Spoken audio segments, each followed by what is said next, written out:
বৃদ্ধাশ্রমে কী হচ্ছে, কতজন এখানে পরিষেবা পাবে, কী সুবিধা পাবে? দেখুন, এটাও আমাদের সম্মানীয় বিধায়কের অক্লান্ত পরিশ্রমের ফল।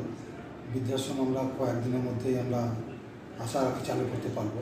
প্রথমে 100 বেডের বিনা খরচে যারা প্রকৃতই সমাজে বঞ্চিত, লাঞ্ছিত, ছেলে থাকতো মা বাবাকে দেখছেন এখন অনেক, তাদেরকে আমরা এখানে বিনা খরচায় আমরা থাকা, খাওয়া, বিনোদনের সব ব্যবস্থা আমাদের বিধায়ক উনি মাননীয় মুখ্যমন্ত্রী মহাশয় অনুপ্রেরণায় আমরা বিভিন্ন ফান্ড থেকে সেখানে 3খানা বিল্ডিং তৈরি করতে পেরেছি। প্রায় 90% হয়ে গেছে, রং টং হয়ে গেছে। একটা বিল্ডিংয়ে 3 তলা, আর একটা বিল্ডিং প্রায় রং হয়নি, বাকি ছাদ টাদ সব হয়ে গেছে, প্লাস্টার হয়ে গেছে।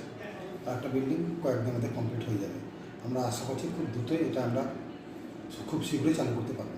কতজন এখানে থাকতে পারবে? প্রথমে 100 জন, তারপরে আমরা 200 জন, 200 বেডের করার চেষ্টা আছে। বৃদ্ধাশ্রমে কী তারা সুবিধা পাবে? কী যেমন সব রকম সুবিধা, একটা মানুষের নিত্য প্রয়োজনীয় খাবার দাবার যখন যা প্রয়োজন, এটা মানুষের আপনার ক্লিন হওয়ার জন্য চুল দাড়ি নখ কাটার প্রয়োজন, সে লোকও থাকবে। আমাদের জামা কাপড় সেলাইয়ের জন্য আলাদা লোক থাকবে। আমাদের এখানে অনেক কর্মসংস্থান হবে তাদের সেবা করার জন্য, দেখাশোনা করার জন্য। সেটা সম্পূর্ণ বিনোদন থেকে আরম্ভ করে সব কিছু। লাইব্রেরি থাকবে, কেউ বই পড়তে পারে, পেপার পড়তে পারে, কেউ কোনো হাতের কাজ ভালো জানেন বা কেউ শিখতে আগ্রহী এই বয়সে, সেই হাতের কাজের শেখানো হবে। এবং পঞ্চায়েত সমিতি সে মালগুলো কীভাবে সাপ্লাই করা যায়, বিভিন্ন তাদের সোর্স অফ ইনকাম বাড়ানো যায়, সেটাও দেখবো আমরা।